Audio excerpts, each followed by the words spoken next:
Hey there, Pastor Marc here. It's our prayer that this message would encourage and equip you in your relationship with Jesus. We're able to provide this content due to the joyful generosity of our financial partners. And if you'd be willing to join that tribe and help get some sermons like this around the world, you can donate at harvestbaptist.info/give. God bless. Well, Revelation chapter number 21 this morning, we are going to continue not just studying through this book, but really a study now of new heaven and new earth. We looked at the start of this last week. We'll get it again this week.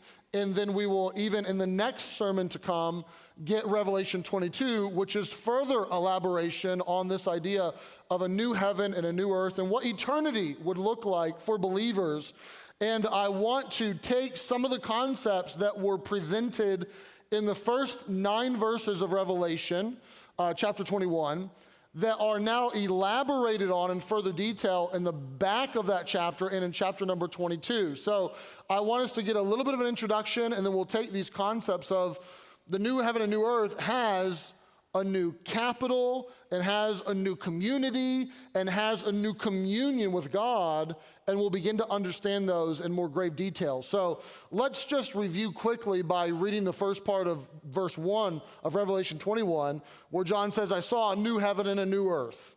Right? Eternity is not you on a cloud in a diaper with a harp. That's not eternity. Eternity is not a mystical, transcendental, ethereal place. It is a physical place. It is embodied, right? You get a new body. We saw that in chapter 20. Now there is a new heaven and there is a new earth. Verse number 5 of the same chapter says, and I just love this phrase, he that sat upon the throne, speaking of Father God, said, behold, I make all things new. And how cool is that? Because we are so used to things fading, right? We put the battery in the remote, but then the battery goes dead eventually, and we have to replace it. We take the chicken out of the oven, and it smells good, and we want to eat it, but give it just a small amount of time. Even if you stick it in your refrigerator, it doesn't take long, and it begins to decay, and it becomes nasty, and things begin to fade. You clean your living room, it's spotless. White glove it, it's spotless, but small amount of time and that dust begins to settle and you have to clean it all over again. It doesn't stay that way, right? Our bodies, they begin to decay and betray us. Where we used to feel healthy and young and vibrant, but now all of a sudden, man, my back hurts and the arthritis in my joints and my eyes are beginning to dim and my ears don't hear as good and my teeth are falling out, and your body does this, right? This is what we're used to. This is what's called entropy, the scientific principle that things tend towards disorder and decay. But this here, this is not that.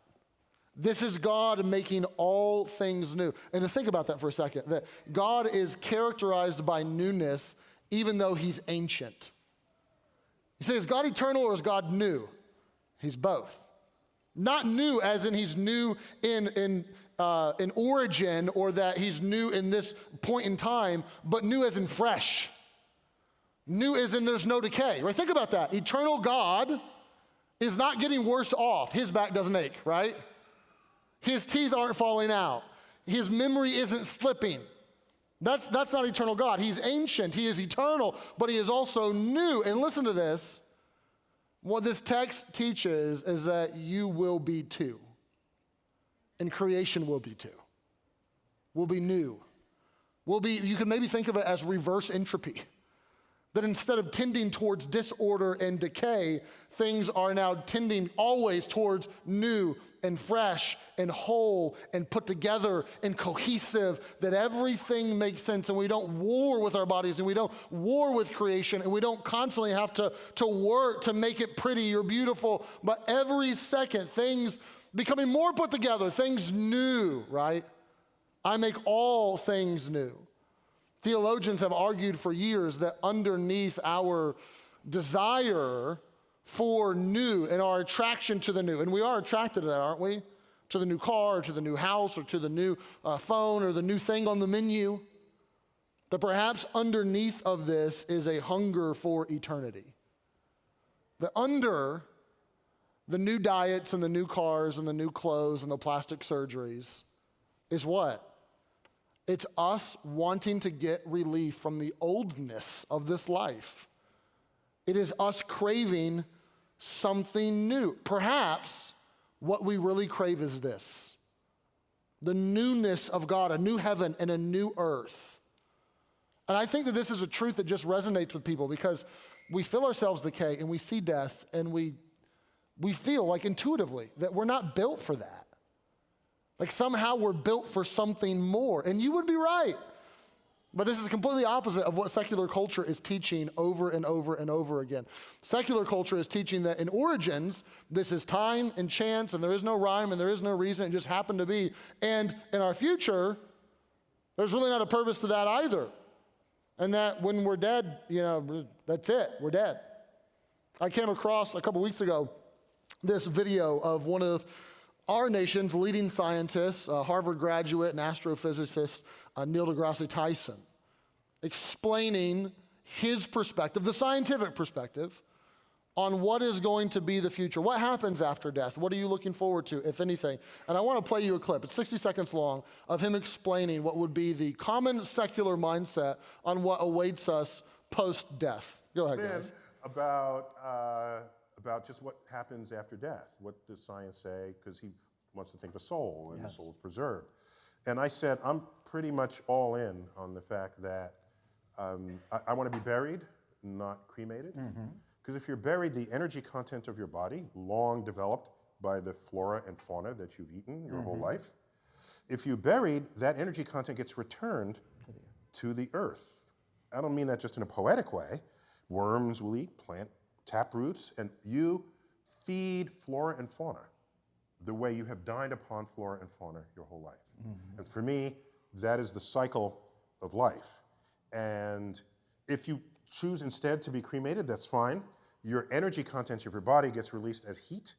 It heats the air will radiate to space, and your energy then scatters across the universe. For me, both are significant, both are poetic. All right, so that's the perspective. You catch it? I have received energy from the earth. I will be giving my energy back to the earth. That is the end. That is the cycle of life, and that is beautiful, and that is poetic. And if you think about it for longer than 10 seconds, although he talks very articulately and does his best to make it poetic, think about it for longer than 10 seconds, and you know that doesn't ring true. We felt young and vibrant when we were 21, and that felt good, and now we're not feeling so good anymore, and there's something in us that says, I shouldn't feel this way. It doesn't feel natural. We see our loved ones suffering from dementia, and there's nothing about us that says, well, this is the cycle of life, this is natural, this is just how it goes. No, it feels weird. We go to a funeral, and funerals do not feel like they should belong. We don't know how to grieve. We don't know how to comfort someone when they are grieving. We don't know what to say, and our words feel flimsy. And as much as you want to try to cycle of life it and make it seem as though I'm some drop slipping back into the cosmic ocean, as much as you want to try to do that stuff, we know that death is an enemy, and that when we face death, as much as we try to fit it on, it feels like an oversized coat. It just doesn't fit. But when you hear the truth, that there is a new heaven, and there is a new earth, and there is an eternity, and all things will be made new. There's something inside of you that rings like a bell and says, yes, that is exciting. I long for that. There's something in you, in all of us, that yearn for that, right? And God says, I have that. I have a new heaven and I have a new earth that awaits you. And listen to the description of this. First he says, this will have a new capital city, the capital city called the New Jerusalem. Verse number 9, here it is. There came to me one of the 7 angels that had 7 vials full of the 7 last plagues. We saw this angel previously. And he talked with me and he said, come here, come hither. I'll show thee the bride, the Lamb's wife. And he carried me away in the spirit to a great and high mountain. So from this Mount Everest vantage point, what shall John see? Well, I was showed a great city the holy Jerusalem descending out of heaven from God, having the glory of God, and her light was like unto a stone most precious, even like a jasper stone, clear as crystal. Here comes this city. We'll get some dimensions and some descriptions of this city, but he starts by saying this city is filled with this explosive, diffusive, brilliant light. And this light is stemming from God. It is the glory of God. It is what Moses just got a hint of when he was shown the glory of God and radiated. This comes and this city glows with light like you've never seen. And we can understand what it's like to look at an Edison bulb and the light that it produces versus an incandescent bulb and the light that it produces versus an LED bulb versus the sun. And we can understand that each of those kind of graduate and how enraptured we feel in the light or in the warmth of it, right? You've never seen or felt anything like this light that is now being emitted through this city, through creation. He says in verse number 12, this city had a great wall, high. It had 12 gates. And at the gates, there were 12 angels. And names written thereon. Written on what? Not the angels, the gates. Which are the names of the 12 tribes of the children of Israel. And on the east there were 3 gates, and on the north there were 3 gates, on the south 3 gates, and on the west there were 3 gates. And that will make sense in a minute when you figure out that this city is like a cube. Verse 14, the wall of the city had 12 foundations, in them the names of the 12 apostles of the Lamb. So here are these gates and here are these foundations, memorialized, enshrined with the names of the 12 tribes of Israel and the 12 apostles of the Lamb. The 2 groupings of people, more or less, that God has chosen to work through in the course of history to show and to distribute his redemptive purposes, that these have their names there. Verse number 15, and he that talked with me had a golden reed to measure the city. This angel has this measuring stick that's golden. And he measured the gates thereof and the wall thereof. And so here's some measurements. The city, it lies 4 square. The length is as large as the breadth, so that would make sense. It's a square, right? Each side is as long as the other. And he measured the city with a reed. It was 12,000 furlongs. And people debate, is this 12,000 furlongs around the whole perimeter, or is it 12,000 furlongs on each side, and then the other side is 12,000? I don't know for sure. Either way, it's massive, okay? You're like, how long is a furlong? Well, 12,000 furlongs is 1,500 miles, more or less. Bigger than Europe, okay? Like big. You wrap your head around that. Even if you divided it and said 1,500, made the whole thing, and it's more or less 400 furlongs on each side. I mean, you're talking, or 400 miles on each side. You're talking about a massive city. And then he says this, which is cool and trippy all at the same time. The length and the breadth and the height of it are equal. So it's not just square, it's cube.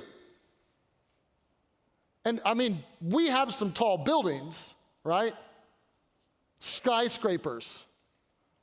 But you go 1,000 feet. I mean, that's crazy. You're talking 1,500 miles high? Like you're in our current system, you're in outer space, right? 400 miles, it's the same thing. Some have speculated, like, does this mean that we're in heaven in the same way that I can walk forward and I can walk backward and I can walk side to side, that I'll be able to walk up? I'll just go up and down? Like I'll be my own elevator? I don't know. I'd like to think so. I don't know. I mean, it's going to be boring if you have to take like the actual elevator all the way up. Like that's going to take a long. I know you got eternity, but that elevator music would get old, right?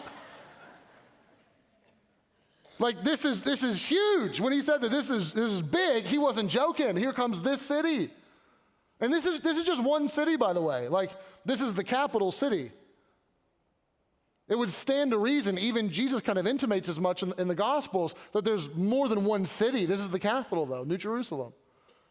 Here's what he says in verse 17. He measured the wall thereof 144 cubits. Once again, I know that you don't measure in cubits, but a cubit is roughly 18 inches. It's your elbow to the tip of your finger here. He measured it 144 cubits according to the measure of a man, that is, of an angel. Huh? What he's saying is that we know this measurement, a cubit, but the angel measured it. The one who had the rod, he's the one that took the measurement. So you're talking 216 feet. You say, it's not a very big wall. Well, if that's the width, it's a huge wall. If that's the height, not that big. But it never specifies height or width. I presume that we're talking about the width. That's a really thick wall, 216 feet. How tall would that be? I don't know. He said it was real tall. That's all he said.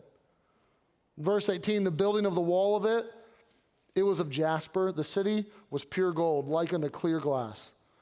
The foundations of the wall of the city, they're garnished with all manner of precious stones. The first of the foundation, and here come all the stones, jasper. The second, sapphire. The third, chalcedony. The fourth, an emerald. The fifth, sardonyx. The sixth, sardius. The seventh, chrysolite. The eighth, beryl. The ninth, topaz. 10th, chrysoprasus. 11th, jacinth. 12th, amethyst. You say, one of those is my birthstone. I like that one. What does that mean to me? Here's what it means.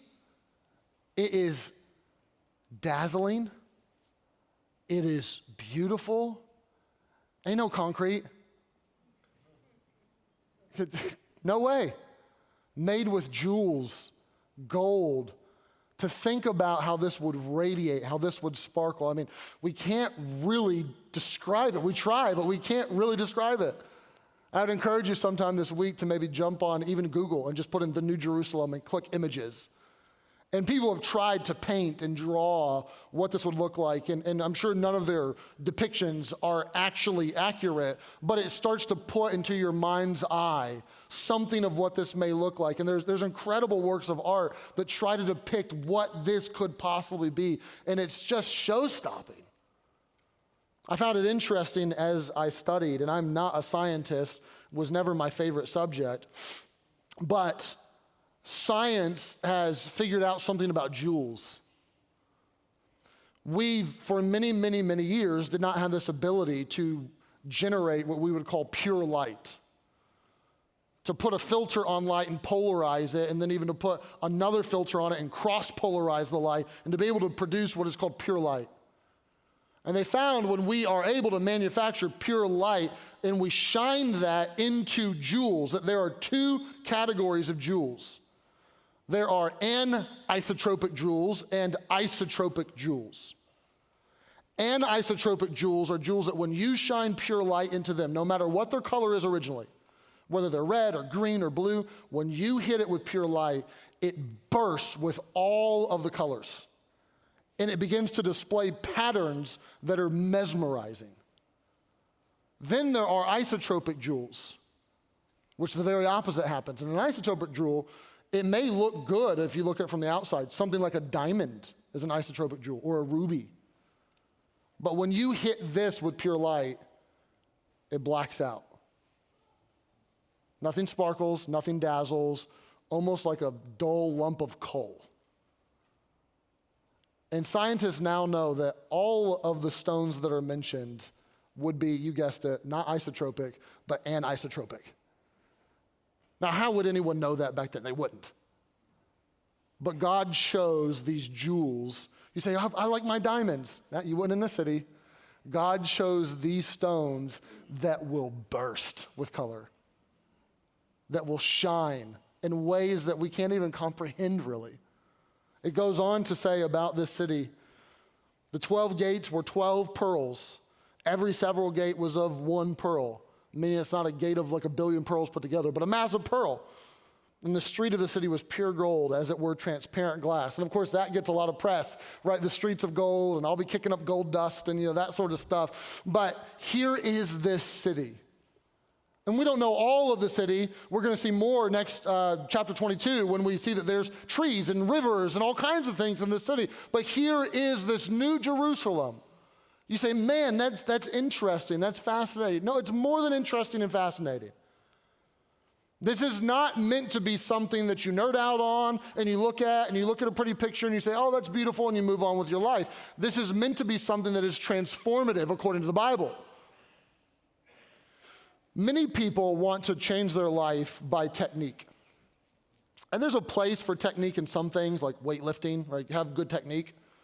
But when you're trying to change your character and actually change your life or drop bad habits, you need more than a technique, right? You need more than like meditation or breathing practices or those sorts of things. You really do. What the Bible says over and over is, I'm not going to give you a technique. I'm going to give you truth. And if you take this truth and you screw it into your life, it'll start to change you.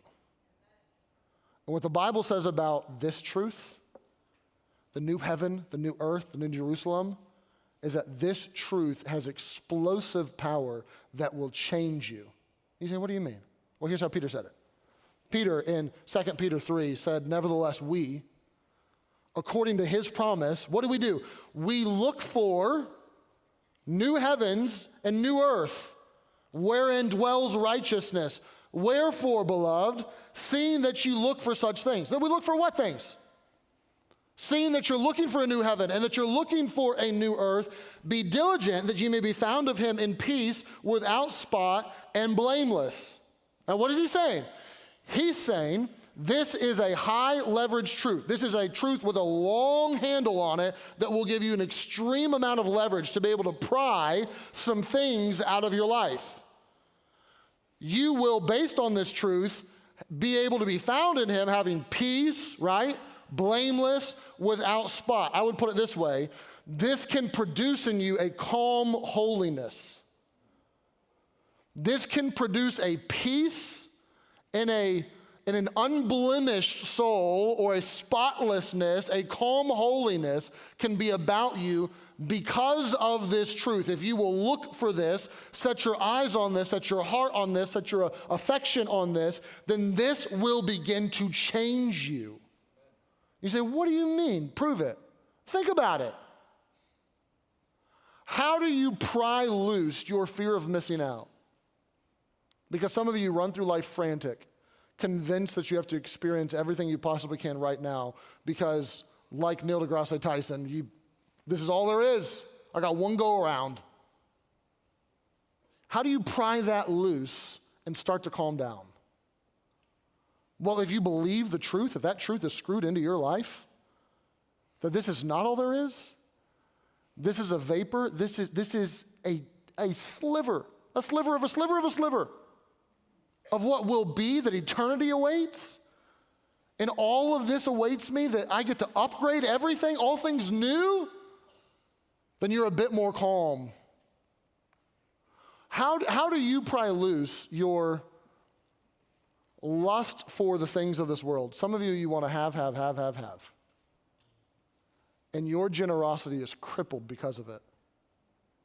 You spend all of your money, not all of your money, but a good chunk of it, more than you should, on you and you and you, and on toys and toys and toys, and stuff and stuff and stuff. And while it feels good to make that purchase and you like it for a day, a week, a month maybe, it wears off.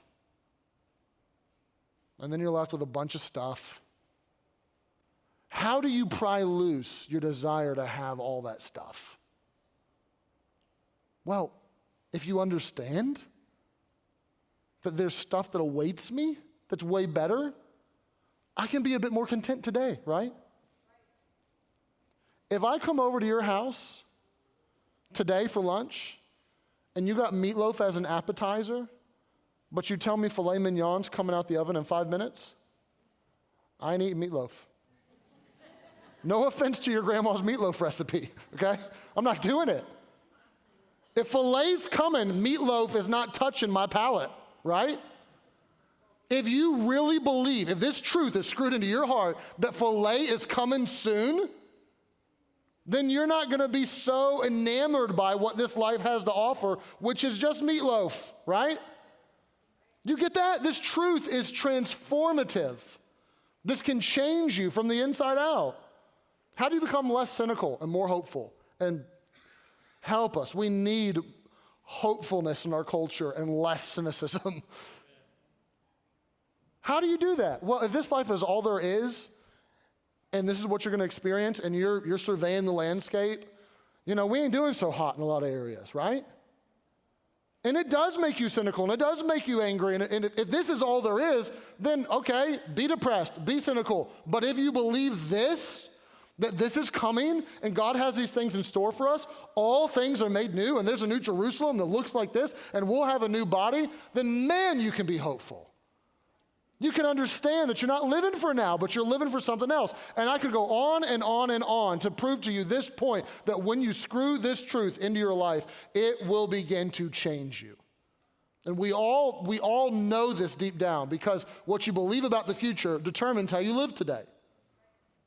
I do on Wednesday night, my wife and I get to lead a young couples group. And because we have young couples, there's always somebody having a baby or pregnant, like literally all the time. We just, in our group, one of the couples had a baby about 10 days ago. There are a couple moms that are pregnant right now, and we're praying for healthy mamas and healthy babies. And here's what I've learned about when you find out you're expecting. Like, what do you expect when you're expecting? Well, here's what to expect, especially if it's your first. When you believe firmly that a baby is in your future, you start to think and act different today. You do. And you know I'm right. You start to worry about money a little bit more. That's human. You look and say, I don't know if the compact car is going to fit us anymore. Maybe we need to get something that's a sedan that's a little bigger that'll fit the baby's car seat just right. And you start to make those purchases and moves, right? You start to do appointments and make appointments with doctors and have conversations. You start to notice stuff that you never noticed before. Oh, the strollers and the bassinets and the cribs, they were always at the yard sales, but you were focused on the tackle box and the lures and the fishing poles, right? But now that a baby's on the way, all of a sudden you notice that. You see the strollers and the cribs, right? And then you start to do stuff. You start to paint that room. You start to plan the gender reveal party. What you believe about what's coming 8 months from now, 6 months from now, 5 months from now, what you believe about that changes how you live today. It does. And I would argue that if there are a bunch of Christians who look and act, behave, talk just like the world, then you may not believe something about your future. It may be a truth that has not yet been screwed into your life. And the Bible would say this is more than information. This is more than interesting. This is more than something for you to speculate about and ask, will I be able to be my own elevator? It's more than that. It's for you to understand that this truth can change you. The Puritans called it this. The Puritans called it the expulsive power of a new affection. That when you get a new affection, it expels out old, weaker affections. When I started to notice my wife and then date my wife, right? I had interest in and I enjoyed time with my buddies. But all of a sudden, there was this new affection by the name of Maggie that came into my life. And wouldn't you know it, time with the fellas just wasn't that appealing anymore. Oh, sure, we'd laugh, or we'd play ball, or we would go do something fun, but that no longer had near the luster that it used to have. Why? Because my mind's on Maggie, and Maggie's on my mind, right? I'm thinking about her. There is a new affection that has expelled out some older, weaker affections, and the bromances just don't matter as much anymore. This is what the Bible says. When you set your affection on things above, as Paul would say in Colossians, when you set your affection there, when this begins to grip you, when you begin to think about what a new heaven and a new earth would be like, when you begin to thank God that he has given you the promise of a new heaven and a new earth and a new body, when that begins to become a part of who you are, it begins to change you. To change you. So take these verses and think about them, meditate on them. Try to understand them. There's a new capital city. It also says, and each point will be quicker, I promise, heaven is made for a new community. I'll get back to the verses I skip in just a moment, but verse 24, the nations of them which are saved shall walk in the light of it, and the kings of the earth do bring their glory and honor into it. So I'm glad it says this, because you would assume that you are allowed entrance, like if you're saved. But it would be an assumption, but it explicitly tells you, you get to come, right? This is not like new heaven, new earth, but here's my little special city that you can't be a part of, right? It's not like the He-Man Woman Haters Club where only certain people are allowed. You get entrance to this. And they bring their glory and honor into it. And the gates of it, they shall not be shut at all by day. There shall be no night there. So the gate, 24/7, wide open, access. They shall bring the glory and honor of the nations into it. I don't know if you realize it, but I wrote it down. We sang this morning in our opening song, Psalm 150. It's a rendition of Psalm 150 that we sang praising the Lord. And we sang the lyric, let every nation bring its honors to the King. What were we singing? We were singing this. What do we mean, let every nation bring its honors to the King? I'm going to confess, I don't know for sure. These are a few verses that people really debate, and I could give you a dozen different angles on what people think these verses exactly mean. But I'll tell you what I think they mean, and I could be wrong. But I think it means, first of all, that you're not going to lose your ethnicity when you have a new body, which should be encouraging to most people. That a new body, well, what do you mean? Will I look like me? Yes. Not completely, but yes. Well, what does that mean? Do I lose my ethnicity? No. The nations. Earlier in Revelation, we saw the kindreds and the tribes and the tongues, but there seems to be lines of demarcation that can still put people in nations or pockets or languages or those sorts of things. You said there won't be like one heavenly language and no one speaks anything else? I don't think so. I think there's lots of them. Will I know them all? No, you're going to have to learn them, but you got a long time. So maybe your new body will be easier for you to compute them. I don't know how that works. But the nations get to bring the glory and the honor of the kings and the nations into heaven. Best I can tell, that means that the cultures are bringing the best of their culture as gifts to somehow be brought into heaven, and God will use them somehow. Like we'll see in chapter 22 that we're going to have jobs and we're going to serve, and it's not just a giant sing-along in the sky all day long. And somehow we'll use these. I don't know if that means that the Germans are going to bring their engineering, and the Americans are going to bring their innovation, and the Swedish are going to bring their IKEA furniture with better directions, though. Like, I don't know how all that goes, but we're going to bring the best that we have to say, I want to use this, right? And maybe even like the idiosyncrasies of the cultures will be there, where if you meet someone who is Japanese, that you'd still be able to recognize them as Japanese, and they'll bow when they meet you. And if you meet someone who's Italian, they're going to use all their hands, you know? They're going to meet you and kiss you on the cheeks and talk and be very animated. Like, that's still going to be a thing. You don't lose that stuff. But instead, we not lose it, we use it. And we use it to glorify and to honor God. You say, how exactly will I do that? I don't know. But it excites me to think about. And the next verse says this, there shall be in no wise shall enter into it anything that defiles, neither whatsoever worketh abomination or makes a lie, but they which are written in the Lamb's book of life. A new community. Revelation has said this multiple times already. It's reiterating it. That unwholesome lifestyles that oppose the truth of God are totally denied entrance into this new order. It's just God and his people. They're to enjoy each other. They're even to bring the best of what we have to offer. I love how Anthony Hokima thinks about this, and I don't know that I would say everything he speculates here is true by any stretch of the imagination, but I like the wavelength that he's on. He says, in this new heaven and new earth, will there be better Beethovens on the new earth? Will we see better Rembrandts or Raphaels? Will people be painting and we get to enjoy their gifts? Will we read better poetry or better drama or better prose? Will scientists continue to advance in technological achievements? Never thought about that one, right? I don't know. Will architects continue to build imposing and impressive structures? I would say yeah. Will there be enticing new adventures in space travel? What is he doing? He's trying to root you back into something that is physical, something that is real, something that is beautiful, not just float around in the sky, which is exactly what Revelation says. And there we get to do it with each other. So if your granddaddy or your mama or your husband or your child knew the Lord and they have preceded you in death, you get to enjoy that community together. You get to be with them.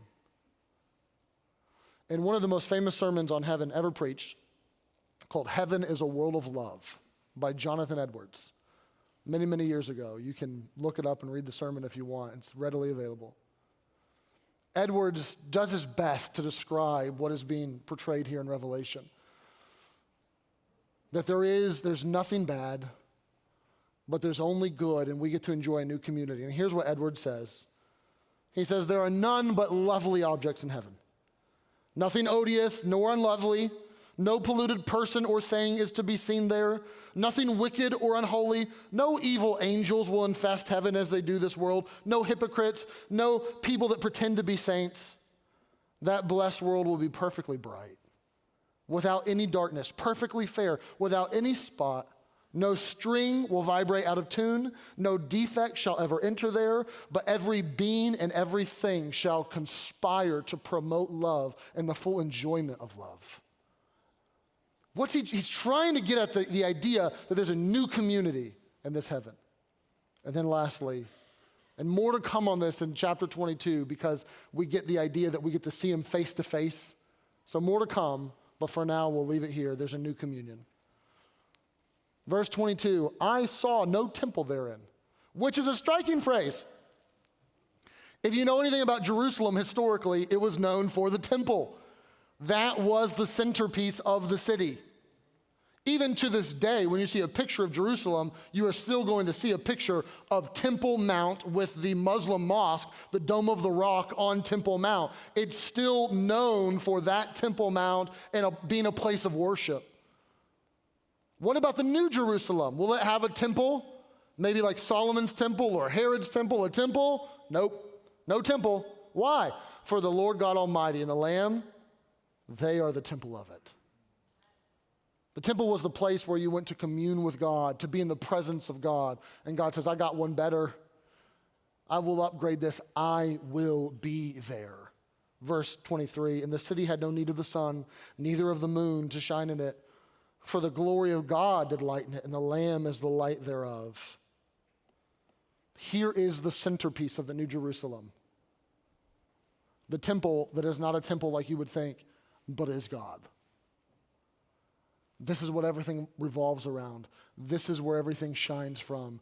This, to be in his presence. I worked at Sears through college. Many of you know this, but it was my primary job through college. I had a bunch. But the one that was very consistent over the course of 5 or 6 years that I was my go-to revenue stream was selling appliances on commission at Sears. And I would oftentimes have people coming in looking for a new washing machine. And sometimes they just wanted the new style or their old one actually broke or something. But oftentimes people would come in and they would say something like this. They would say like, my washing machine has a devil in it. It is trying to escape my house, or it's trying to like break my house in half. Like it is the loudest, craziest thing that I could ever imagine. I can't take it anymore. And I would ask them like, does your washing machine, is it loud and crazy all the time? Not all the time, most of the time. Okay. Well, here's what's happening. You have a washing machine where you open the top of it, right? Yeah. And in the middle is like this tower, this white tower with circles around it, right? Yeah, that's the agitator. That machine is designed to where it's going to wash your clothes, and then it's going to go into the spin cycle where it spins super, super fast, like 600 RPMs or something. And it's trying to get all the water out of your clothes. And the clothes are meant to be neatly around the center. And if it does that, it'll go really well. But if things get out of position and they get away from the center, or they get bunched over here in a corner or something, if they're not centered anymore, then the whole thing gets off kilter, right? That drum has some wiggle room, but now it's spinning, and that drum is no longer on center, so it beats against the side of the washing machine, and the washing machine beats against the side of the dryer, and the dryer beats against the side of your house, and you think you have a demon in it.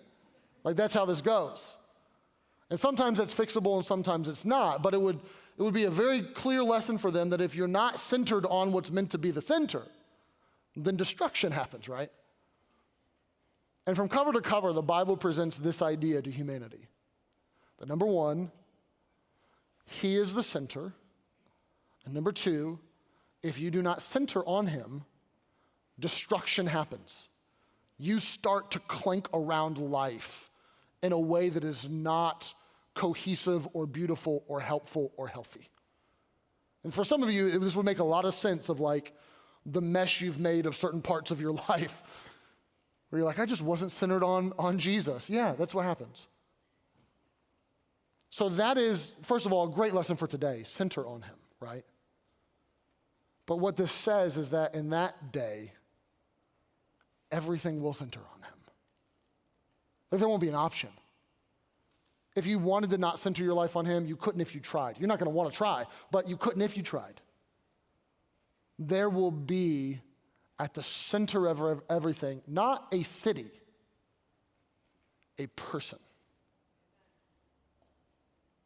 When I get home to my house after traveling, I do not hug the couch or kiss the carpet.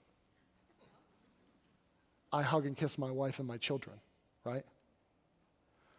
As beautiful as the New Jerusalem is, you're not going to hug pearls or kiss jewels. You're going to be there for the person. All that stuff will be amazing, but the centerpiece will be God. And here's the lesson. I'm done. If that's what your future holds, then live that way today. You can get to know Jesus better today. You can never get to know anything better than Jesus. Jesus is the best, but you can get to know him better today. Don't wait for that day to enjoy communion, to enjoy the presence, to enjoy what is the centerpiece. Enjoy the centerpiece now. Live for him now. Commune with him now. Love him now. And see if it doesn't change you.